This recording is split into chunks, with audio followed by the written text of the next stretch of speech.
Hello student, आज के class में हम डिस्क्रीट मैथमेटिक्स का कुछ क्वेश्चन कर रहे हैं। ये सारे क्वेश्चन स्टूडेंट के ही द्वारा रिक्वेस्ट किया जाता है कि प्रीवियस ईयर में पूछा गया है, तो वही क्वेश्चन हम कर रहे हैं।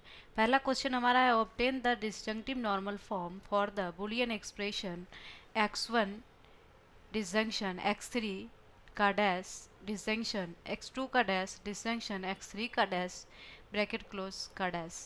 अब इसे हमें सॉल्व करना है। डिसजंक्टिव नॉर्मल फॉर्म को शॉर्ट फॉर्म में DNF कहा जाता है।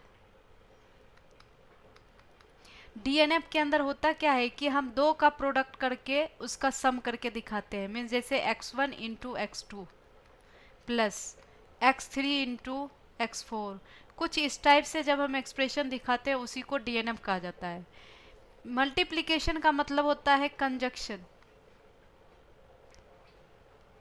और प्लस का मतलब होता है डिसजंक्शन। तो हमें कुछ इसी टाइप के फॉर्म में इसे सॉल्व करके दिखाना है। तो उसके लिए हम क्या करेंगे, अब सॉल्व करना स्टार्ट करते हैं। स्टार्टिंग में हमारा है x1 डिसजंक्शन x3 का डैश। डिमार्गन्स ने हमें एक लॉ दिया था, उस लॉ में ये कहा था कि ए डिसजंक्शन b का dash is equal to A dash conjunction b dash. और एक दूसरा भी लॉ दिया था, उसमें कहा गया था ए कंजक्शन बी का डैश इज इक्वल टू ए का डैश डिसजंक्शन बी का dash.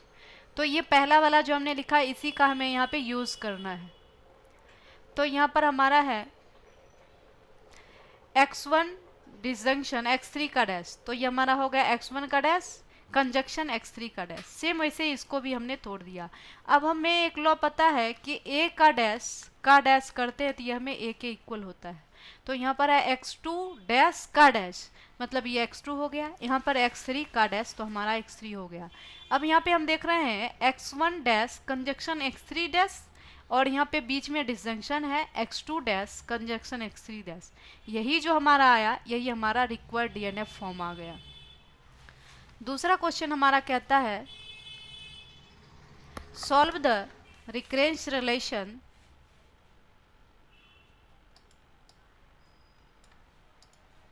solve the recurrence relation an minus 3an minus 1 is equal to 0 where n is greater than equal to 1 and a naught is equal to 2 using generating function। recurrence relation solve करने के कई सारे methods होते हैं।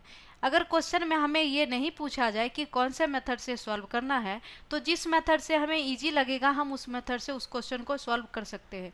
लेकिन अगर question में ये हमें कह दिया कि इसी मेथड को अप्लाई करके सॉल्व करना है, तो हमें फिर उसी मेथड को अप्लाई करके सॉल्व करना पड़ेगा। तो इसमें क्लियर कर दिया है कि यूजिंग जनरेटिंग फंक्शन, मतलब जनरेटिंग फंक्शन के ही हेल्प से इसे हमें सॉल्व करना है। तो हम अब इस क्वेश्चन को सॉल्व करना स्टार्ट करते हैं। तो हमने यहाँ पर माना let GZ be the generating function of the sequence n, मतलब ये इस फॉर्म में दिया हुआ है, तो हमने कहा इसका GZ जो जनरेटिंग फंक्शन है, जहाँ पे n is greater than equal to 1 है। ये हमारा क्वेश्चन से कंडीशन दिया हुआ है। अब जो ये हमारा दिया हुआ था an minus 3an minus 1 is equal to 0, तो हमने यहाँ पे नीचे लिखा दिस और इसको कह दिया इक्वेशन 1। अब यहाँ पर हम क्या करेंगे, बोथ साइड z के पावर n से मल्टीप्लाई करेंगे। ये जनरेटिंग फंक्शन का जब एक्सप्रेशन सॉल्व करते हैं तो उसमें ये चीज़ हमें करना होता है, तो यहाँ भी हमें करना पड़ेगा। तो z का power n an minus 3an minus 1 z का power n is equal to 0। क्योंकि 0 में z का पावर n से मल्टीप्लाई करेंगे तो हमारा 0 ही आएगा, तो इसलिए हमने यहाँ पर लिख दिया 0। अब हमें क्या करना है, दोनों साइड हमें सम ले लेना है। मीन्स कई सारे टर्म का हमें करना होता है, तो इसलिए हमें यहाँ पर सम लेना होगा। तो इसलिए हमने यहाँ पे लिखा है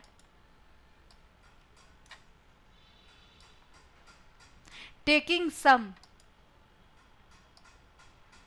summation on both side keeping n is equal to 1 to infinity. यहाँ पे हमारा क्वेश्चन में दिया हुआ है n is greater than equal to 1, तो इसलिए हमने लिया कि n का वैल्यू 1 से स्टार्ट होगा और इन्फिनिटी तक जाएगा।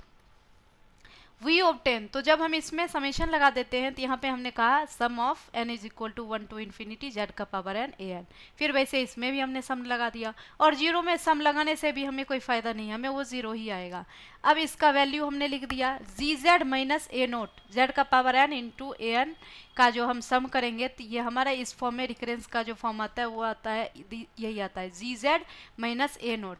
फिर वैसे ही हम दूसरे वाले केस का भी कर देंगे, तो यहाँ पे 3 है तो 3 तो वैसे ही रहेगा, ए एन माइनस 1 जेड का पावर n का हमारा हो जाएगा z into G z is equal to 0।